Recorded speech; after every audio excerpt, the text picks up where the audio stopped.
सबैजनालाई यीशु प्रभुको नाउँमा जय मसीह छ। अनि म वचन पढ्दैछु योएल 2:28 लिएर 32 यहाँ भने चाहिँ परम प्रभुको दिन। त्यसपछि म मेरो आत्मा सबै मानिसहरूमाथि खनाउने छु। आमेन। तिनीहरूका छोराछोरीहरूले अगमबानी बोल्नेछन्।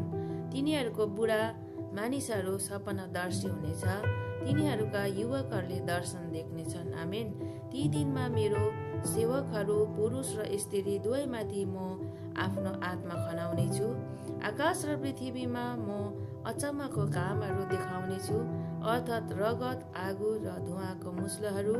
परमप्रभुको त्यो महान र भयानक दिन आउन भन्दा अघि सूर्य अँध्यारोमा र चन्द्र रक्तमा परिवर्तन हुनेछ। परमप्रभुको नाउँ लिने हरेकले उद्धार पाउनेछ। आमेन।